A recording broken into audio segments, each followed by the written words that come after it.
Bienvenido al espacio de contenidos de la Universidad Champagnat, un canal con entrevistas a nuestros académicos, a nuestros investigadores y conferencistas. Mi nombre es Alejandro Giuffrida, soy el rector de la universidad y estamos haciendo este podcast desde la Sala Borges de la Biblioteca del Campus Central en Godoy Cruz, Mendoza. Bueno, Mario Reorda, lo presento por una cuestión de formalidad, todos lo conocemos, presidente de la Asociación Latinoamericana de Investigadores en Campañas Electorales, director de la Maestría en Comunicación Política de Austral, de la Universidad Austral, es consultor en comunicación estratégica, comunicación política, autor de 16 libros, Mario, ¿ya? Falta que se publiquen 2, publicados sí, pero ahora vienen 2 justo juntos. Bueno, así que... Es difícil llevarte la cuenta, se actualiza muy rápido. Y podríamos decir un tuitero también, ¿no? Un ávido tuitero que tiene ahí también su propia comunidad de discusión. Has hecho de Twitter un espacio interesante para debatir. Así es. Muy bien. Mario, todo tuyo, te escuchamos. Haz tu conferencia, la vamos a estar grabando y estamos también transmitiendo en vivo por YouTube y posteriormente abrimos el espacio de charla y discusión en el chat. Bien, buenísimo. Bueno, gracias Alejandro. Bueno, un placer saludar a la comunidad educativa de la Universidad de Champagnat y particularmente la oportunidad de charlar un poquito. La idea es que sea algo breve y luego aprovechemos en el intercambio, que se supone es lo más rico en esta oportunidad, ¿sí? Donde creo que el saber se va construyendo entre muchos y por la propia realidad. En primer término, yo quisiera leer específicamente un pedacito de una entrevista que salió publicada el día domingo en La Nación, entrevista, de mi punto de vista, muy interesante, que la publica Alconada Amón, y que tiene que ver con yo diría un fragmento de Jacques Attali, sumamente interesante, donde plantea una visión descarnada, a mí me encanta decir sin anestesia, respecto a lo que ve en el ambiente. Y Alconada le dice, ser optimismo lo suyo, venía en una andanada de malas noticias, de perspectivas nada alentadoras para el futuro. Y lo que él dice es, quisiera creer que con todo lo que estamos viviendo aprendimos la importancia de anticipar lo malo que puede ocurrirnos para evitarlo. Pero no es así. ¿No creamos las condiciones para evitar que nos golpee una segunda ola de la pandemia? No. ¿Estamos listos para otra pandemia? No. ¿Estamos preparándonos para la posible siguiente catástrofe que es el cambio climático? No. Una cantidad de etcéteras. Ahí termina. Y la verdad es que tiene mucho que ver con lecturas de este momento que estoy haciendo. Yo venía escribiendo, les cuento, bastante sobre crisis, terminando un libro muy influenciado por las crisis políticas y específicamente las crisis que se venían sucediendo en América Latina, particularmente las 4 grandes crisis, Chile, Ecuador, Bolivia y eventualmente en menor medida Colombia. Venía muy influenciado en lo personal también tras haber filmado un documental que me tocó, que me permitió la oportunidad de recorrer 10 países muy en su interior. Venía percibiendo una ebullición desde la perspectiva social, y ese libro estaba listo en diciembre, y cuando empieza a surgir esta pandemia, decidí demorarlo, y ahora está presentado ya en un formato final en la editorial. Pero esto no tiene que ver con la publicidad del libro, sino básicamente con mi cambio de pensamiento, o en todo caso con la reafirmación de mi pensamiento, porque literalmente lo que plantea Attali literalmente me representa, yo diría en un 101%, y de alguna manera tiene que ver con lo que será el capítulo final de mi libro, ¿sí? El capítulo final es algo así como se va a llamar las huellas que deja la bestia. Y la bestia es la crisis. Y las huellas son huellas hondas, pero no necesariamente una huella fácil de transitar, porque en el conjunto de las miradas, particularmente académicas, respecto a la capacidad de aprendizaje, institucionalmente hablando de las crisis, la respuesta es bastante contundente y muy equivalente a lo que plantea Attali respecto a que no hay tal aprendizaje, ¿sí?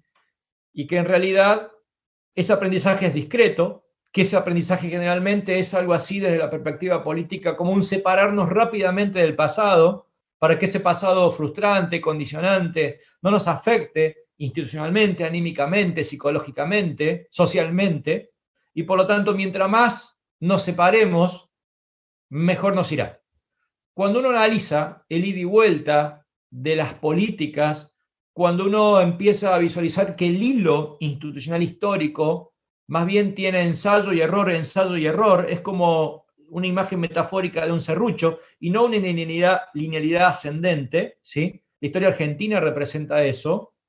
De alguna manera es la constatación empírica de que el aprendizaje es muy poco y que más bien el contraste es lo que se busca, ¿sí? Por lo tanto, hay poco aprovechamiento de esta situación de crisis.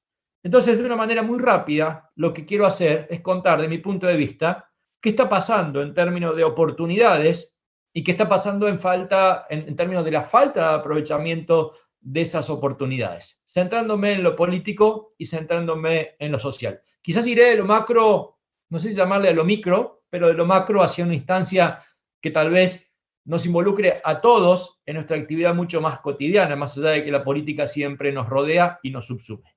Y por lo tanto, en lo político, me parece interesante respecto a que hay algo que vemos más allá de lo que sucedió esta semana en la Unión Europea, y es que se evidencia un predominio restringido, acotado. Yo diría la capacidad de coordinación de la Organización Mundial de la Salud es un ejemplo de esto, de un multilateralismo técnico, pero no necesariamente de un multilateralismo político. Y si hubiera un multilateralismo político, casi siempre está influenciado, sesgado por pocos liderazgos en particular, ¿sí?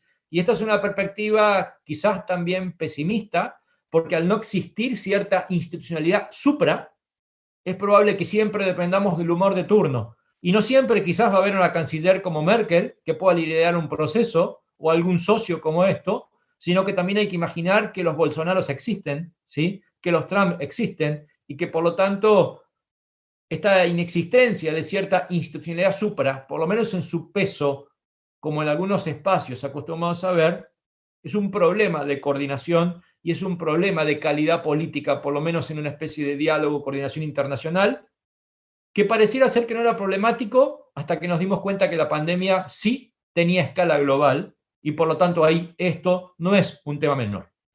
En segundo lugar, algo que pasa puertas hacia adentro, en la frontera de los países, que es lo que llamo la ilusión de la ira externa. El efecto rally around the flag, que sería algo así como abrazarnos en torno a la bandera o rodear la bandera, es un efecto que se estudió en Norteamérica, particularmente con el ascenso sorpresivo de George Bush tras el ataque a las Torres Gemelas. Cuando todo el mundo cree que en general la gente cede a la política porque tiene miedo, este estudio pudo demostrar algo distinto. La gente cedió no al presidente, sino al comandante en jefe el poder porque estaba enojada. Más que la vulnerabilidad que aparecía para crear esa era del efecto Rolling the Flow, era algo así como, te doy todo para que castigues a esa amenaza externa, ¿sí? Y esto es interesante porque desde esta ilusión se creó una especie de consenso que al día de hoy empezamos a ver que en parte en una relativa ficción de liderazgos que explotaron rápidamente su imagen pública. Argentina es un ejemplo, pero en general aquellos países que han tenido un desempeño desde más o menos razonable hasta muy bueno han tenido una evolución significativa en este sentido. El promedio europeo fue del 71% de la gestión, aún en los países donde habían muerto más de 20.000 personas, que son varios en Europa, ¿sí? Y sin embargo la aprobación crecía, porque el virus representó una especie de amenaza externa y de hecho hubo un discurso bélico en torno a esa amenaza externa. Algunos liderazgos superaban el 80%, Argentina quizás es un ejemplo de esto. Pero luego empieza a desinflarse y empieza a normalizarse, no en términos de gravedad, sino en términos de normalidad. Esa idea externa deja de ser tal y empieza a achicarse esa aprobación, yo diría, excepcional que muchos liderazgos vieron. Y aquí aparecieron, y seguramente seguirá un debate, sobre la diversidad de lo estatal que dejó evidenciar esta pandemia.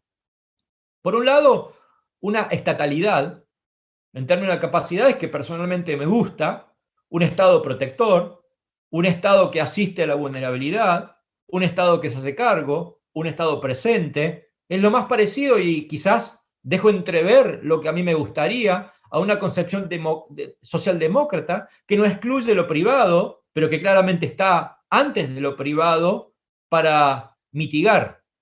Pero también ha dejado entrever modelos estatales que tienen que ver con, yo diría, versiones populistas, ¿sí?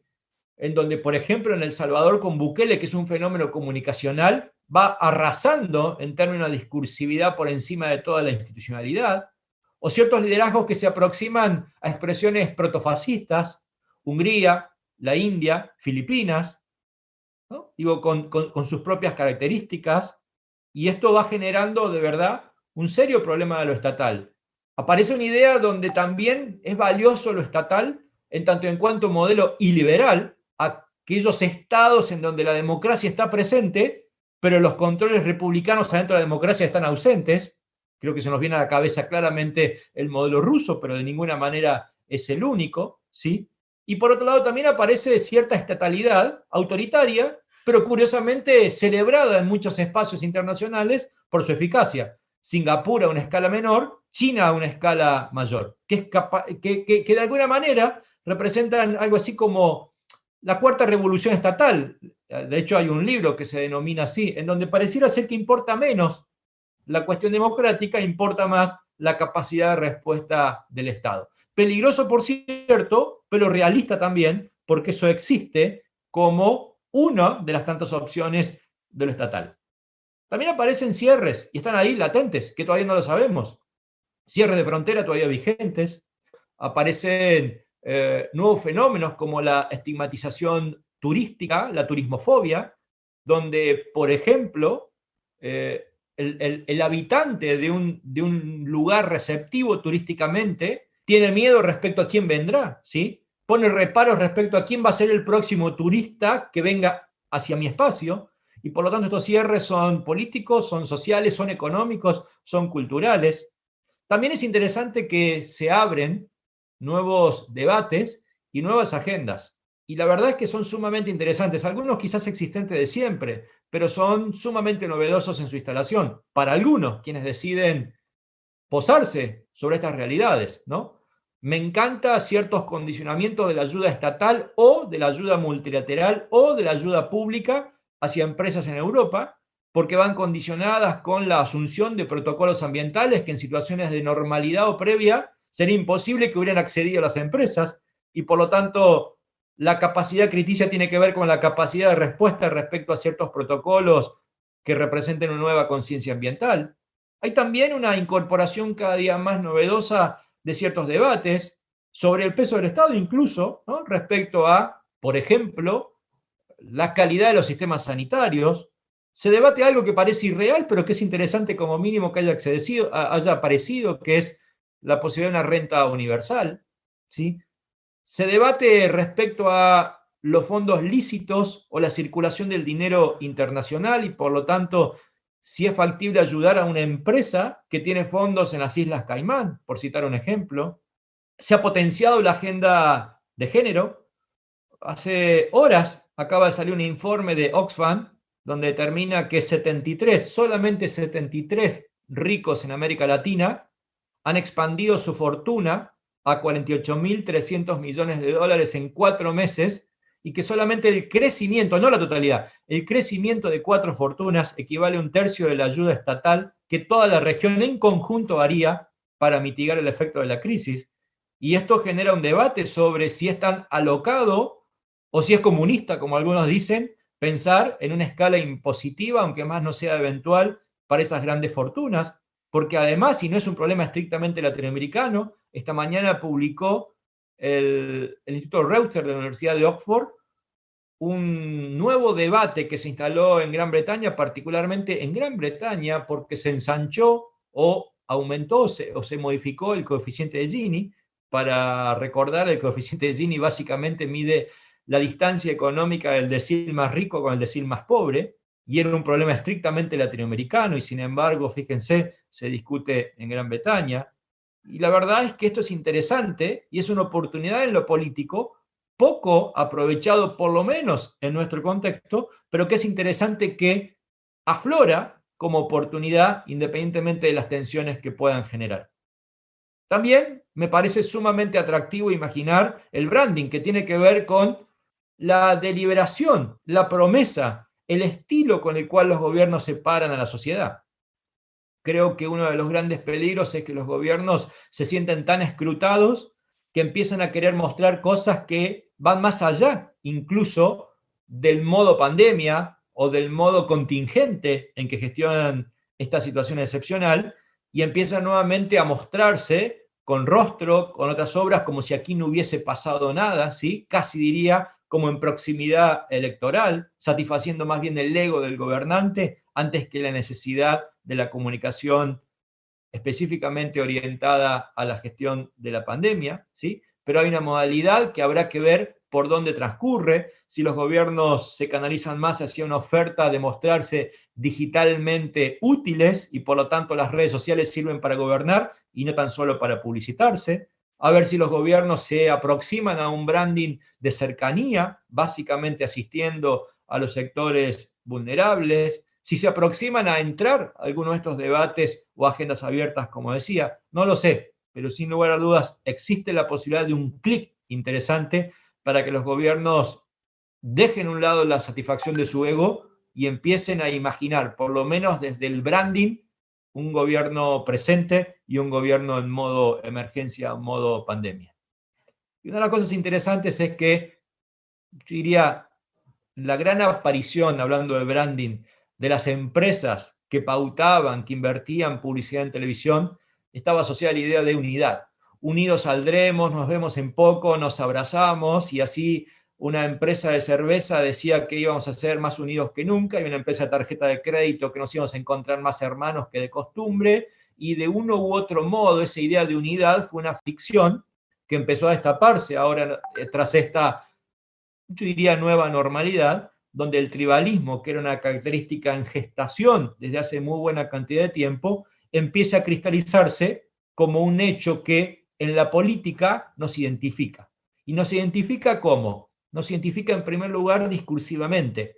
Un estudio de análisis del discurso europeo decía que era mucho más fácil describir qué no soy respecto a lo que soy. Es decir, lo que se denomina la contraidentidad. Que aunque no quede claro lo que yo identitariamente puedo emitir, sí queda claro identitariamente lo que no soy, es decir, no soy vos. Y por lo tanto el tribalismo se gesta a través de núcleos de interés, a través de pautas sociales de unidad interna, cuyo consenso, cuyas reglas de una especie de autocelebración y autofestejo son más significativas que una regla de la norma moral o del consenso social de cosas establecidas. Por lo tanto, dentro de este tribalismo, por ejemplo, hay ofertas políticas que se desarraigan del dato empírico, ya no importa, que se vuelven dogmáticas, que hacen del insulto su característica, y el tribalismo los festeja internamente, se vuelven intensos, especialmente en redes sociales, ya no importa la racionalidad, de hecho, la propia verdad como concepto probablemente haya perdido, yo diría, su significado central, y más que la verdad, pasa a ser importante las verdades que cada tribu tiene para sí mismo, ¿sí? Y esto entonces es un elemento que probablemente impacta en la vida política cotidiana, probablemente no, yo de hecho impacta, pero también impacta en las campañas electorales, ¿sí? Porque imaginábamos al inicio de la pandemia que las próximas campañas electorales iban a ser campañas, si se quiere, con una conciencia de la excepcionalidad, más medidas, más mesuradas, la gente está sufriendo, hay crisis, y lo que vemos es que las campañas electorales son más intensas de lo que antes eran, donde, insisto, la verdad es un bien escaso o ausente, donde hay una confrontación total, donde esa confrontación está dada o sustentada por datos irreales. Hoy, Twitter, exactamente hoy a la mañana, Twitter suspendió la cuenta de Donald Trump básicamente porque emitió un discurso o un video con un discurso falso desde el punto de vista científico, sustentado por otras personas en base a falsedades, y claramente ahí se mezcla la verdad, se mezcla la fake news, se mezcla el sesgo de confirmación, se mezcla el debate entre libertad de expresión o, yo diría, libertad de descalificación, digo, porque no queda muy claro los límites entre una y otra, y por lo tanto, mientras más me aproximo a uno, más me alejo del derecho de la otra, ¿no? Y esa tensión en términos de derechos implica una confrontación donde no hay puntos moderados y por lo tanto los extremos que acuñan constantemente prejuicios son la variable central que describe el modus operandi del intercambio, ¿sí? Y que por lo tanto la representación adquiere una característica distinta a la vieja usanza. Esto es en lo político. ¿Qué significa? Significa que está lleno de aristas y oportunidades de mejoras, pero significa que en la realidad esa mejora es muy poco sustancial o por lo menos discreta. Y paso rápidamente a lo social. Lo primero es que veo es una poca comprensión institucional del riesgo. No he salido, particularmente, no estoy en Córdoba, he salido muy poquito, salí 2 veces esta semana y fueron mis primeras salidas en meses, ¿sí?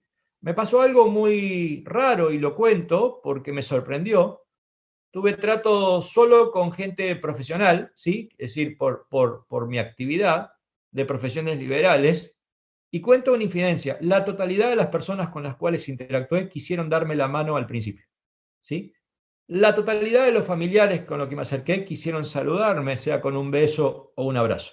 Y la pregunta es, ¿qué significa? Significa que uno habla del riesgo a escala gubernamental, a grandes escalas, pero el riesgo empieza por casa.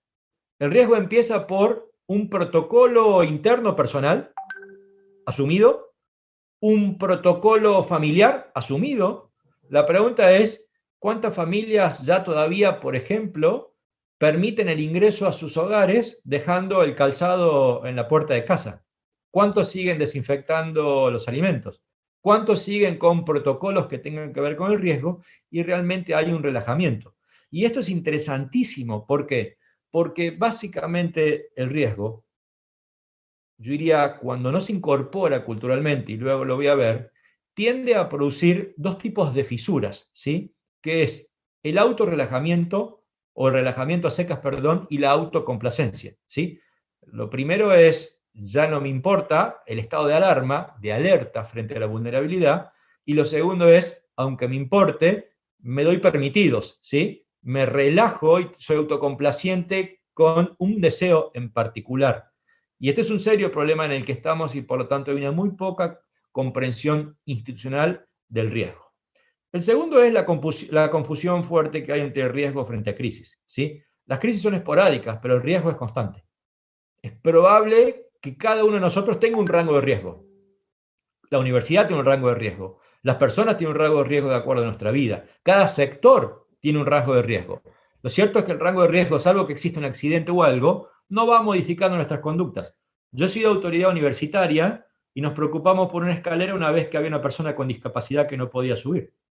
Yo soy autoridad universitaria y nos preocupamos por unas ventanas que no cerraban una vez que hubo un problema con un aire acondicionado que tiró un aire que producía una asfixia. De lo contrario, si no hay una amenaza, no hay una cultura del riesgo, ¿sí? Y esto es un serio problema. En cambio, por lo tanto, reaccionamos frente a las crisis, pero no reaccionamos frente al riesgo.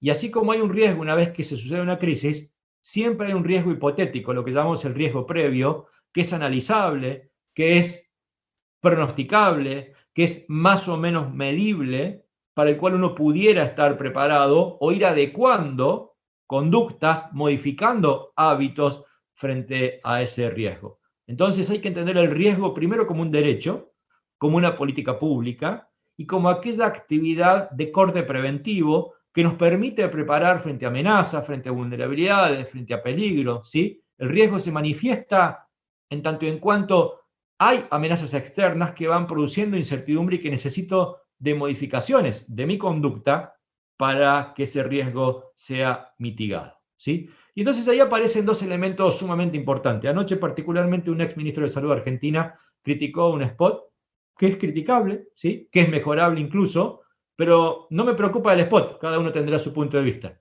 y es válido y legítimo. Sí me preocupan los argumentos.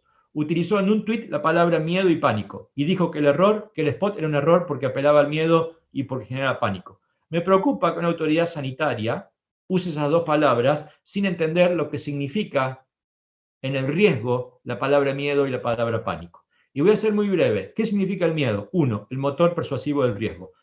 El elemento central, dinámico, más importante que sustenta la actividad persuasiva de la comunicación de riesgo es el miedo. Luego ese miedo va acompañado de una serie de elementos, particularmente dimensiones punitivas, particularmente y especialmente dimensiones pedagógicas, pero nunca lo pedagógico puede desentenderse de lo que significa el miedo como motor de cambio de la conducta. Por lo tanto, no es un deseo si me gusta o no. Yo escucho a cada rato y me pasan mis redes, y lo acepto, es un derecho a opinar distinto, de que el miedo pareciera ser una opción. En riesgo, el miedo no es una opción. Es el argumento central que hace a la dimensión persuasiva. Entonces, no tiene que ver con lo simpático, no tiene que ver con los gustos, no tiene que ver con lo que me hace sentir, tiene que ver con lo que me hace cambiar. Y por lo tanto, insisto, el motor persuasivo de la comunicación de riesgo es el miedo. Nunca podría ser el miedo un error. Podría ser el miedo mal usado, podría ser el exceso de miedo, podría ser el miedo en solitario, podría ser el miedo sin perspectiva futura, sin una dimensión esperanzadora, podría ser el miedo sin pedagogía, claro que sí, pero el miedo no puede ser un elemento ausente o no puede existir una comunicación de riesgo sin una apelación de uno u otro modo al miedo y al temor. Y el segundo elemento es el pánico. Y la verdad es que esto es absurdo. La literatura sobre comunicación de riesgo, que trabaja sobre sociología, trabaja sobre psicología y específicamente sobre psicología social, prácticamente tiene, yo diría, rasgos de unanimidad, y esto es un poco peligroso en la academia, pero lamentablemente debo decirlo, rasgo de unanimidad respecto al pánico. Y respecto al pánico, la literatura es muy contundente para sostener que el pánico literalmente no existe como fenómeno social, sí como fenómeno individual. De hecho, el pánico generalmente se asocia a una idea de una conducta gregaria, de una conducta de relativa desindividualización, de acciones gregarias de gente que pierde el control, etcétera, etcétera. Prácticamente no está probado, no existe, salvo muy eventualmente ciertas circunstancias cerradas, que puede ser un concierto, que puede ser una manifestación religiosa, etcétera, etcétera, ¿sí? Pero el pánico como tal no existe. De hecho, mayormente frente a acciones de riesgo, más que acciones gregarias descontroladas, lo que hay es inmovilización, la parálisis, ¿sí? La persona queda choqueada y además está estudiado que esto representa aproximadamente el 15% de las personas. ¿Qué sucede generalmente frente a situaciones de desastres o catástrofes? Cooperación, visión solidaria. Más de 2/3 partes, se estima que entre el 70 y el 80% de la gente de modo natural frente a una situación reacciona con conductas socialmente positivas, y vuelvo a insistir, solidarias, cooperativas, ¿sí? Socialmente rescatables, diría. Y esa opción del pánico, por lo tanto, es inexistente, es una visión discreta y obedece a una lectura absolutamente desactualizada que particularmente una escuela, denominada escuela francesa, hace, escuchen esto, 200 años estableció como una premisa, pero que no fue probada científicamente. Por lo tanto, es absurdo y además de peligroso, vuelvo a insistir, que una ex autoridad sanitaria tan importante como ministro de Salud a nivel nacional diga este tipo de, si me permiten, estupideces infundadas además. El cuarto elemento es la ira interna. Así como hablaba de la ira externa, la ira interna también impacta en lo social, pero impacta en la percepción del riesgo. ¿Qué es la ira interna? Es cuando se exacerban ciertos debates, se politizan en exceso, se transforman en grieta, por así decirlo, en un argentinismo muy de moda, y por lo tanto reproducen lo que se denomina el sesgo de confirmación. ¿Qué es el sesgo de confirmación? Mi creencia previa hace que yo le crea o no a cierto liderazgo. Si ese liderazgo reproduce la división política e ideológica, las chances, yo como opositor, de creer el oficialismo bajan. No es casual entonces que en Norteamérica la población blanca, conservadora del interior y evangélica tenga mucho menos propensión al cuidado sanitario, preferentemente como percepción del riesgo. ¿Por qué? Porque su líder no lo hace. Porque reproduce el sesgo de confirmación, ¿sí? Entonces, esto pasa no solamente por izquierda o por derecha, pasa en general. Pasa lo mismo por izquierda en el caso mexicano, ¿sí?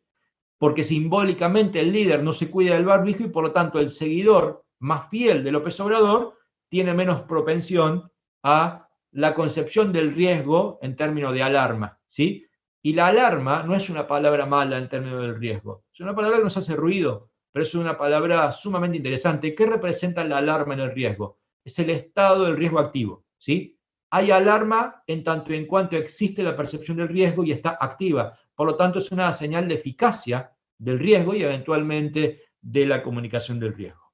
Y también es interesante imaginar No tan solo conocer estas percepciones que tienen que ver quizás con conductas, con una percepción de psicología social, sino con ciertas cosas que serán cotidianas, que las podemos pensar a gran escala, pero que también las podemos pensar en pequeñas escalas. Y una es, especialmente en la vida de las ciudades, lo que llamamos las infraestructuras reversibles. ¿Qué es una infraestructura reversible? Bueno, es una calle que si no es muy transitada pueda peatonalizarse. ¿Para qué? Para que se aproveche y se pueda usar la distancia social. Es, en todo caso, un bebedero que pueda transformarse en un lugar para lavarse las manos. Es toda aquella infraestructura que fue pensada para una cosa, pero que tenga un uso dual, en esta emergencia y probablemente siempre hacia adelante. Se discute en muchas ciudades qué hacer con los grandes espacios públicos y que puedan ser transformados, auditorios, centros de convenciones, en un centro de alojamiento para internados ante nuevos brotes, por ejemplo, o otro tipo de catástrofe o tragedia. Y la verdad es que tiene que ver con pensar la reversibilidad de una infraestructura de alto nivel de concentración en su momento, que probablemente hoy pueda ser discutido aún vacuna mediante. ¿Sí? También hay que pensar la cantidad de estas cosas hacia adelante, ¿no? Digo, adentro de los espacios cerrados, adentro de las universidades. Parecía ser que el elemento más importante era, por ejemplo, un Zoom, ¿no? Una sala de usos múltiples de alto nivel de concentración. Habrá que pensar si efectivamente eso hoy estará vigente como un elemento central, como punto central, o la cantidad de cosas que puedan ser pensadas puertas hacia adentro, ¿no? Y por lo tanto, puertas hacia adentro implica repensarse en términos organizacional frente a este riesgo. Frente a este riesgo, por ejemplo, cabe pensar si la dimensión técnica está tan presente en cada institución para tomar decisiones. En un momento pareciera ser que la política era autosuficiente y hoy la política se manifestó absolutamente dependiente de un saber técnico. Y la pregunta es, ¿ese saber técnico cuál es? ¿Es un saber técnico estrictamente de microbiología, epidemiológico, sanitarista, médico? No, es mucho más que eso. Tras lo más parecido a esta pandemia, que fue lo que se denominó el H1N1, la Comisión Europea generó a través de una comisión de expertos de 9 personas, mayormente mujeres, un estudio que analizase el modo en que se gestionó el H1N1 y la conclusión fue interesantísima, fue que le faltó básicamente ciencias sociales. Y ciencias sociales significó que tuvo una seria carencia de la comunicación, particularmente, de los patrones persuasivos que hacían a la eficacia de las campañas, particularmente campañas de vacunación, o por ejemplo le faltó capacidad logística, capacidad o criterio organizativo para ser eficaz en la distribución de tareas o en la distribución de acciones. Fíjense qué interesante, que pareciera ser de sentido común viendo la distancia, pero que si uno lo aplica al día a día, la realidad es que implica de alguna manera un concepto sumamente complejo que es la multidisciplina o la interdisciplina. Les contaba este libro que he terminado ahora, que en días tendrá fecha de publicación.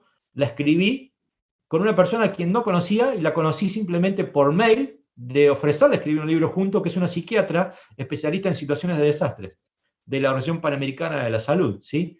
Y la verdad es que fue un aprendizaje increíble simplemente en dos personas que no teníamos ni tensión ni presión, salvo conocernos. Imaginemos esto a una escala grande, donde muchas voces claramente son significativas y son importantes. Y esto implica entonces modificar las estructuras organizativas, ser un poco más permeable, ¿sí?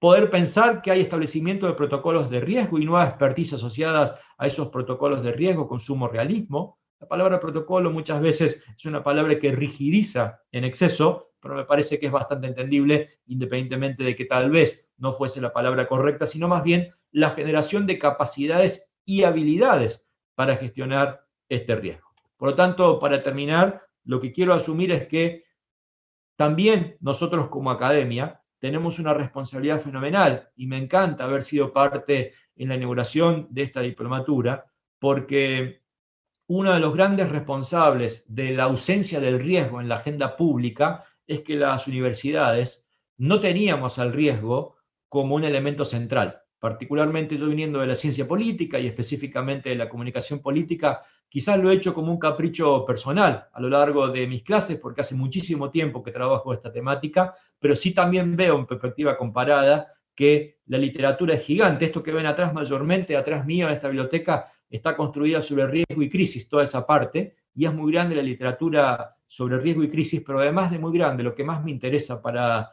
resaltar, para recomendar, es que está absolutamente vigente. Por lo tanto, tenemos una culpa, yo diría compartida académicamente, de no haberle subido el volumen a esta temática, porque hay mucha cosa, por lo menos humildemente de nuestro aporte, aunque más no sea de las ciencias sociales, que hubiera sido mucho más valiosa y mucho más tenida en cuenta a la hora de gestionar esto, y ustedes saben que la gestión indisolublemente siempre representa un aspecto comunicacional, así que nuestro aporte seguramente hubiera sido, como espero que lo sea más hacia adelante, importante y significativo para este hecho que resulta excepcional por la característica, por la escala, pero que en términos de la escritura y de cómo se lo fue comprendiendo, por lo menos de hace 30 años a la fecha, tiene todo de vigente como material construido y como material para ser trabajado y seguramente reinvestigado y actualizado al calor de esta realidad. Muchísimas gracias.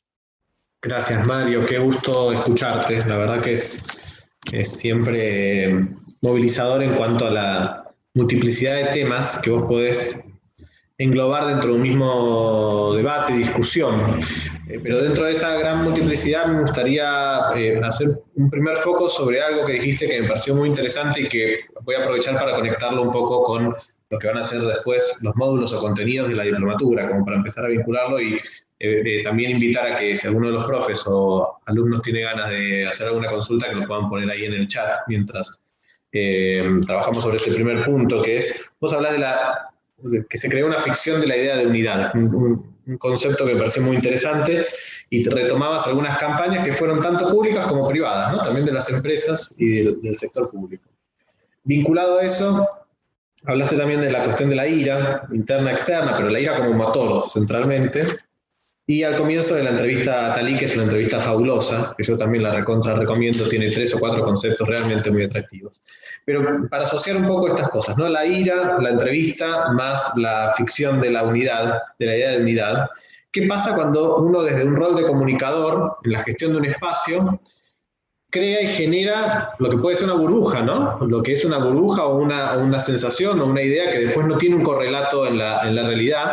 ¿Cómo se desarma esa burbuja o cómo evitar crear esas burbujas cuando uno tiene la responsabilidad de gestionar o de manejar la comunicación, sobre todo de instituciones que tienen una voz autorizada en estas situaciones?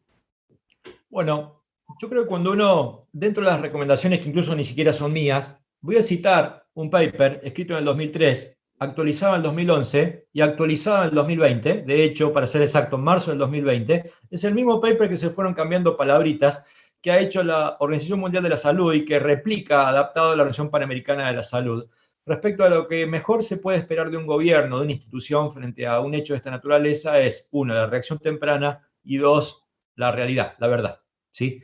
Que tiene que ver con la transparencia. Por lo tanto, dentro de estas ficciones que hablaba, de estas burbujas, la unidad es una burbuja, es una ficción, que puede tener múltiples modos, pero que en realidad no se concibe con lo que necesariamente es el riesgo.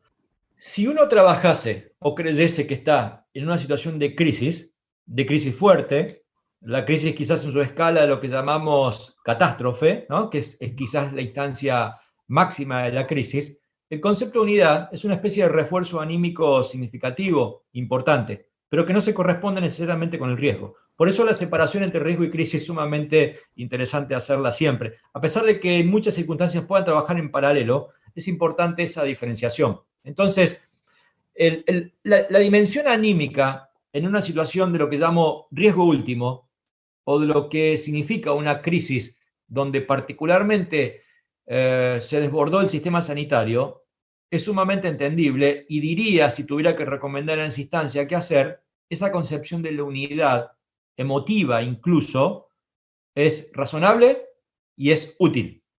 El problema es que uno cree la idea de falsa unidad, donde pareciera ser que nos salvamos simplemente porque somos argentinos o nos salvamos simplemente porque somos cordobeses, como hubo un spot en estos días, ¿sí?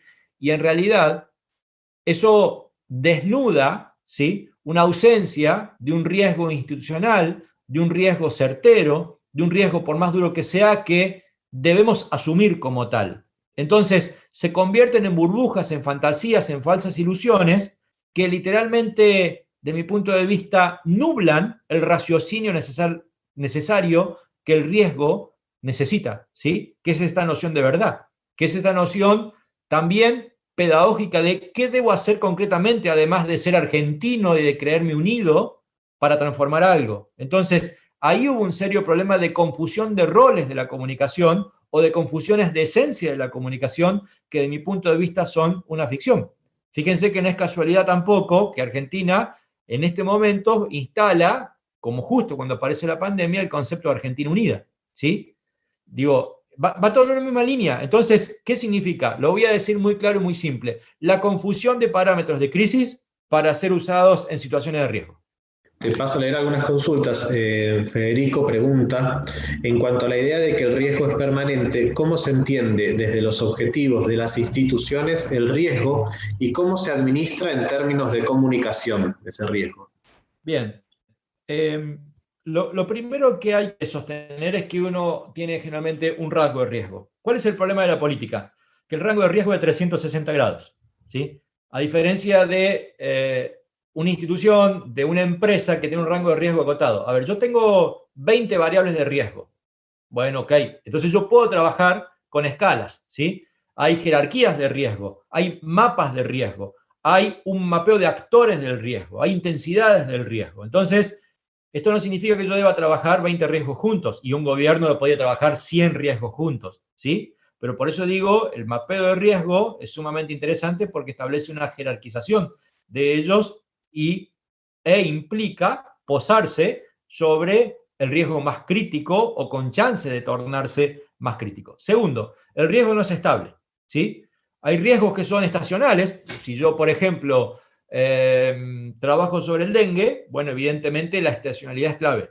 Si yo trabajo sobre sismo, evidentemente la estacionalidad no existe y hay toda una cultura previa que se va realizando con el tiempo. Y la cultura tiene que ver con que la gente asuma que vivo en una situación con riesgo sísmico y por lo tanto debo tener ciertos conocimientos básicos de asistencia frente a de asistencia de primeros auxilios, que en mi casa debo tener un kit de primeros auxilios, que tiene que haber simulacros sociales como los hay en Mendoza con cierta regularidad, incluso de característica sorpresa, que haya exigencias institucionales para que esta gestión del riesgo se incorpore educativamente en etapas tempranas, que haya una modificación legal de ciertas cuestiones, como por ejemplo, yo no puedo construir de un modo, debo construir de otro, a través de, por ejemplo, cimientos antisísmicos y una serie de cosas que van generando una cultura del riesgo en función de la propia característica, sea de riesgo evitable o sea de riesgo no evitable. Y también comprender que no siempre el miedo máximo, y esto es sumamente interesante, es lo más significativo para modificar una percepción del riesgo. Lo voy a contar con algo muy rico como ejemplo, más allá de que pueda ser doloroso, que son las campañas de prevención vial. Técnicamente una campaña de prevención vial siempre es riesgo, es una campaña de riesgo, y hay siempre un debate sobre si la campaña que muestra más sangre, más accidente, es la que más impacta, y en realidad está sumamente demostrado que no. ¿Cuáles son las campañas de mayor impacto? Estrictamente hablando de eso, son las campañas que trabajan no sobre el riesgo máximo, sería perder la vida, sino sobre un riesgo que se denomina el riesgo egoísta o riesgo utilitarista. ¿Cuál? Por ejemplo, perder el carnet. Entonces el sistema de scoring, el sistema de pérdida de puntos, es mucho más creíble que perder la vida. Yo me creo con autocontrol y si además tengo alcohol encima, me creo con mucho más autocontrol, por lo tanto no me afecta a mí y creo que puedo manejar muy rápido porque tengo autocontrol, ¿sí? Porque soy un macho man. Digo, es la lógica con la cual uno se monta frente a esas situaciones. Y entonces ahí el riesgo no es persuasivo. Pero en cambio, si creo que puedo perder mi carnet y por lo tanto que me suspendan o pasarme 30 días sin conducir o 3 meses con una penalidad, yo cambio mi conducta porque lo creo altamente probable. Entonces, cuando la gente se asusta del riesgo, tienen que entender que el riesgo tiene escalas, tiene usos en términos de persuasivo, de su condición persuasiva, que no siempre es asustar a la gente y vivir con ese, no, es simplemente ese riesgo que te permite muchas veces esta dimensión utilitaria, que te permite acomodarte, ¿sí? A situaciones relativamente más fáciles, más utilitaristas, usé esa expresión, y que no genera ese gran impacto o no genera el miedo del miedo, ¿no? Que yo le digo, generalmente hay miedo del miedo, especialmente en los gobiernos, ¿no? Entonces, digo, hay que entrarle al riesgo sabiendo que no hay que tenerle miedo al miedo, ¿sí? Pero que el miedo, perdón por el juego de palabras, es una variable persuasiva que bien investigado, bien testeado, es sumamente significativo. Sí, siempre queda la tentación en la comunicación política de usar ese miedo de manera eh, a propósito, digamos, por decirlo de alguna manera, de usar ese riesgo de manera selectiva para utilizar una campaña electoral porque suele redituar en términos electorales, ¿no? También. Totalmente, por supuesto. De hecho, muchísimas campañas se centran en el miedo. Ahora, no hace falta que aparezca la comunicación de riesgo propiamente dicha para que el miedo sea un Claro. actor preponderante. Cuando uno analiza la campaña en Argentina, particularmente el año 83, estuvo centrado básicamente en el miedo. Era salir, ustedes recuerdan la campaña de Alfonsín, era todo una gráfica negra y abría una puerta y era la puerta a la vida, ¿sí? Y toda la muerte de lo negro estaba atrás. Recuerda la campaña del 95 y fue básicamente lo que llamaron el voto cuota, fue un voto miedo. Cuidado que estos son los que nos llevan a la hiperinflación y yo soy el garante de esta situación. Y la verdad es que cuando uno analiza la campaña del 2015, no hay que irse muy lejos, es exactamente una campaña de miedo. El miedo al Claro. populismo de un lado, ¿sí? O el miedo a la mala gestión por el otro. Y el miedo, digo, puede no existir la palabra riesgo, la gestión del riesgo, y el miedo va a estar siempre presente, incluso electoralmente. Mario Claudia pregunta dónde se puede encontrar o qué material se puede ver sobre mapeo de riesgo. Yo me acuerdo de un paper tuyo que tenés, ¿no? Con un cuadro, una escala de los distintos niveles de riesgo. ¿En dónde se puede encontrar más material tal vez vinculado al tema? Sí, pero con gusto luego puede pasar. Hay mucho material, de hecho hay mucho material, incluso en la Universidad de AFIT, es una de las mejores universidades colombianas, de hecho es la primera universidad privada de Medellín, ha hecho un estudio ahora bien interesante sobre elementos para la gestión del riesgo adentro de las instituciones, lo recomiendo. Hay papers, hay uno de Ismael Crespo que ha estudiado comparativamente a la gestión del riesgo en las comunidades locales en España, pero la verdad es que es muchísimo, muchísimo. Es cuestión de dedicarse Bien. un rato a Google y vuelvo a insistir, siempre recomiendo, además de leer los libros, leer los índices de los libros o de los papers. Generalmente los papers a veces no te permiten ser descargados, ¿sí? Pero sí te permite leer su bibliografía y es impresionante. Y la verdad es que ahora también en términos de papers hay muchísimas páginas como SciHub, por caso, que te permiten bajar ilimitadamente todos los papers del mundo, los cuales los humildes académicos argentinos o latinoamericanos no teníamos acceso. Claro. Bueno, una última por ahora consulta, después si se incorpora algo más, en todo caso vemos si tenemos tiempo. Gonzalo habla sobre la cuestión del lujo, la estuve leyendo así medio de costado mientras te escuchaba, así que voy a intentar interpretarla bien o leerla más despacio. Dice, si bien hace tiempo que se redefine el lujo, llevándolo puertas adentro de un lugar de ostentarlo, por ejemplo, la pandemia hizo que hagamos un nuevo planteo respecto del concepto de lujo, entendiendo lujo como acceso a determinados productos, servicios, información privilegiada, libertad de movimiento geográfico, etc. Dicho esto, ¿qué perspectivas ves que van a operar en las empresas, los gobiernos, las organizaciones en general para ofrecer lujo con las nuevas reglas de juego, como el ejemplo del turismo que dabas del miedo a recibir clientes? Creo que al margen de la pandemia va a quedar un cambio instaurado. Bien, bueno, a ver, yo justo había escrito esta idea de lo contrario, más que al lujo, al consumo suntuario o al consumo lujoso en todo caso, que es la frugalidad, tengo algún escrito, ¿no? Me parece que dentro de los nuevos valores o debates que generó esta pandemia, la idea de frugalidad nos hizo repensar en cuántas cosas gastamos de más. Creo que cuando nos vimos apretados económicamente, cada uno revisó su propio presupuesto y vio que había un montón de gastos que eran sumamente superfluos y estaba acostumbraba a erogarlos, ¿sí? Sin una conciencia, y me parece que eso era parte del lujo, ¿no? Era como mínimo el lujo era no dedicarse a pensar que existe una palabrita que se llama frugalidad. Ahora, más allá de esa concepción que tiene que ver con replantearnos en la vida, esto que voy a decir quizás es una especie de refrenda empírica del dato de Oxfam que contaba hace un rato, respecto a que esta pandemia está generando pobres más pobres y ricos más ricos. No es una tendencia excepcional, es una tendencia que lamentablemente vemos siempre, ¿sí? Que se vio agravada. Pero es interesante porque ustedes recuerden, el primer tramo de la pandemia representó alguna especie de, yo diría, estigmatización a los ricos o a la clase media. Particularmente recuerden que en un momento decían que era algo así como la pandemia de los ricos porque circulaba por aviones. Recuerden el debate que había sobre la gente que quedó varada en otros países, sobre que se jodan por ricos, ¿sí? y una cantidad de estigmas que empezaron a aparecer en el discurso público, pero lo cierto es que la realidad empieza a mostrar con mucha fuerza que las chances de, si tengo vulnerabilidades de adquirir el COVID son mayores, si vivo en un lugar donde el confinamiento no lo puedo realizar, donde las condiciones sanitarias son, en términos infraestructurales, muy bajas y por lo tanto las chances de contagio son muy altas, tengo más chances, ¿sí? Y una cantidad de etcétera que van demostrando que vivir en tal lugar me da más chances de tener o no tener COVID. Por lo tanto, hoy tener condiciones de cumplimiento de la visión sanitaria es un nuevo lujo, ¿sí? Es increíble, duro, doloroso, pero es una realidad. Y también va separando, ¿sí?, a los ricos ricos que se van a hacer parte de un nuevo lujo.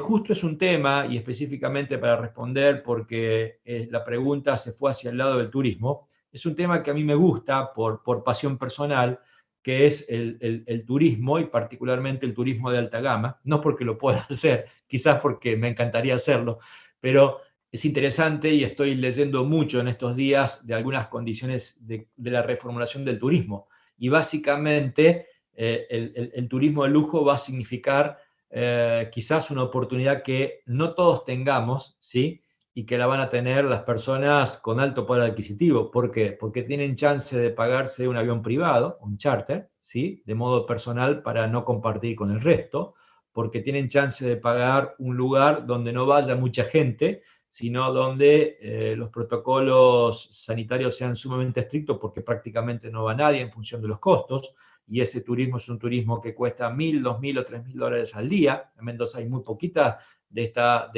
probablemente haya 2 o 3 lugares que tengan estos costos, ¿sí? Son muy reservados, y por lo tanto va a haber como un turismo de élite comparado a un turismo masivo que va a dejar de viajar con tanta frecuencia como antes. Es probable que vuelva la instancia de lo que llamamos la planificación anual, en donde nos dé tanta gratificación viajar como armar el viaje un año previo, sea por cuestiones de planificación, de control de la seguridad, de que las grandes cadenas tengan protocolos y me puedan mostrar cuál es el protocolo, ¿sí?, y de quedarme tranquilo, de una cantidad de etcétera. Fíjense cómo también, ¿no?, el turismo se va a convertir en una especie de sofisticación o de lujo, ¿no?, muy interesante, donde aquellos que tengan más poder adquisitivo van a tener mayor chance de opción, sea por planificación, sea por exclusividad, sea por mayor distancia social, sea por ir a lugares que puedan cumplir con certificación. Muchos nos acostumbramos a viajar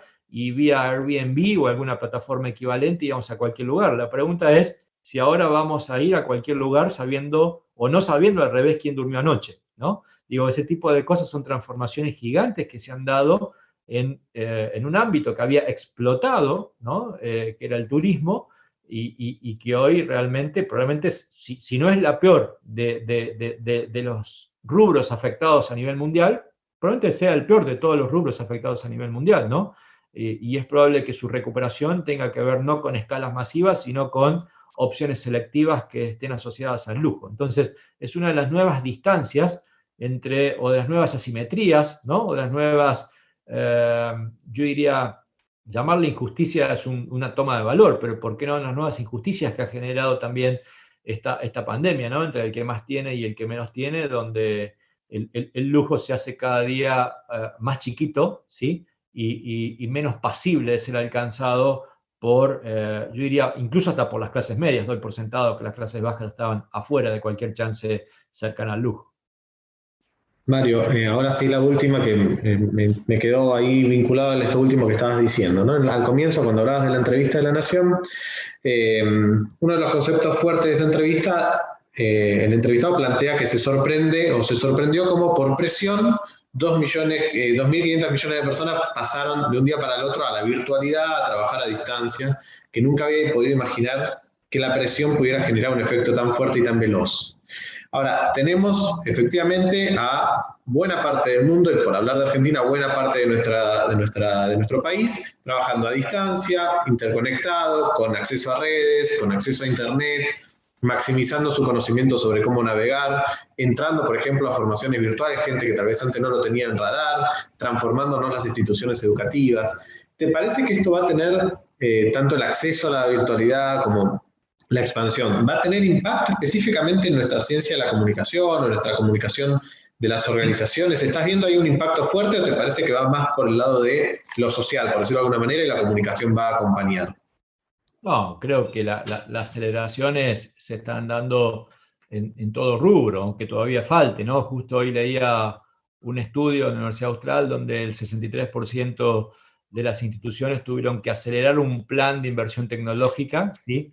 Que no lo tenían previsto, lo cual es una locura, pero también es cierto, y leía una encuesta de un colega aquí en Argentina, que el 29% ha hecho teletrabajo, es decir, también es interesante pensar que el teletrabajo no deja de ser un elemento selectivo para pensar a las mayorías.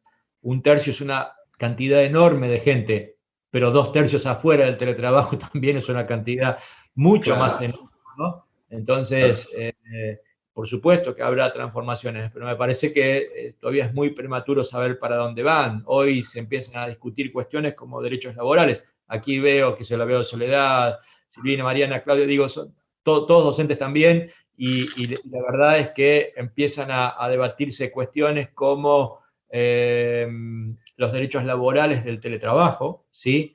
Cuestiones como la saturación, cuestiones como la convivencia con lo íntimo, con lo familiar, ¿no? Una cantidad de elementos sumamente novedosos. La transformación tecnológica es evidente que se está dando, este es un ejemplo, ¿sí?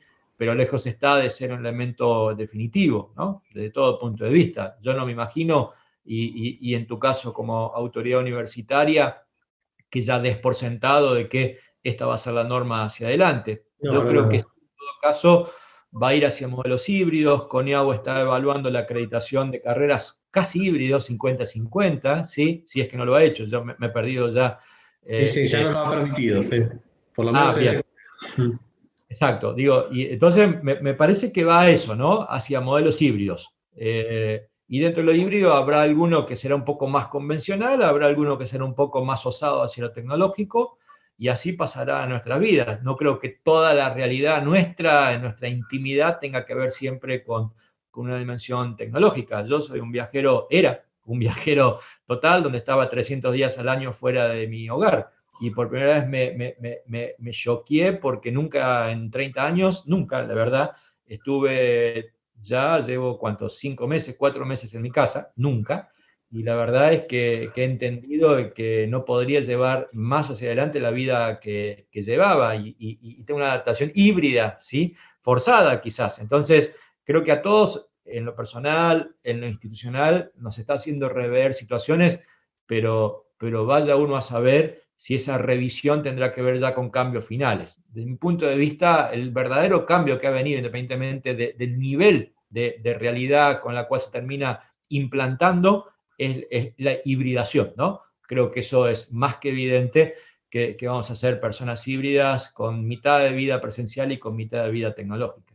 Claro, no, y el impacto en la infancia, ¿no? Porque yo vi, por ejemplo, como lo que fue el baby boom de Estados Unidos en la década de 60. Si uno ve, yo lo veo a mis hijos, a mis nenes chiquitos, que están en lo que hoy es su normalidad, que para nosotros es algo totalmente atípico, pero bueno, hoy para ellos es su normalidad y tienen formas de vincularse con sus padres totalmente distintos. Nosotros estamos casi plenamente y su forma de acceder al conocimiento, al estudio, a un docente también es distinto. Es imposible que eso no marque una subjetividad de una generación a futuro, ¿no? Total, yo siempre estos días me he quedado grabado una colega que tiró un tweet y dijo: nunca me olvidaré del 2020 donde mi hijo hizo un campamento por Zoom. Digo, que lo hizo en su casa, ¿no? Digo, y más allá de que lo decía que ironía, es una realidad, ¿no? Es una realidad, pero difícilmente el concepto de campamento pueda ser Claro. una únicamente Como tecnológica. aferrados, ¿no? Aferrados a esos conceptos viejos, por lo menos, claro. Muy bien. Mario, te agradecemos muchísimo esta comunicación, esta clase de conferencia inaugural. La verdad que ha sido un gusto. También hemos perdido la posibilidad de aplaudirnos en estos espacios. Yo sé que sería un gran aplauso, pero bueno, tomarlo como tal. Ha sido un gusto realmente. Muchas gracias por abrir esta diplomatura. No, por favor, Alejandro, y a todos ustedes, especialmente a las colegas, gracias, les deseo lo mejor, y además de agradecerle, es desearle, yo diría transmitirle mi satisfacción como amante, incluso hasta como activista de la comunicación, de que puedan avanzar en esta oferta, porque la verdad es que lo necesitamos. Casi como el dictamen y la Unión Europea hace falta sociales y además la comunicación, bueno, así que una diplomatura y tan focalizada y especializada, bienvenido sea. Gracias, Mario. Te dejamos un abrazo grande. Un gusto. Muy bien. Al resto de alumnos docentes nos volvemos a encontrar el día viernes, recuerden, a partir de las 18:30, y en el campus virtual van a tener el acceso al Meet, al Google Meet, por donde se va a transmitir la siguiente clase, que es de Silvina Gini, la primera de ellas. Van a tener también el acceso a el campus virtual brevemente, en breve, en sus propios correos, para poderse ingresar. Obviamente, si tienen alguna duda, nos escriben a los correos de la Diplo y ahí hacemos las respuestas que necesiten. Gracias a todos, gracias, profes, por estar en esta primera clase inaugural también, y nos veremos el viernes.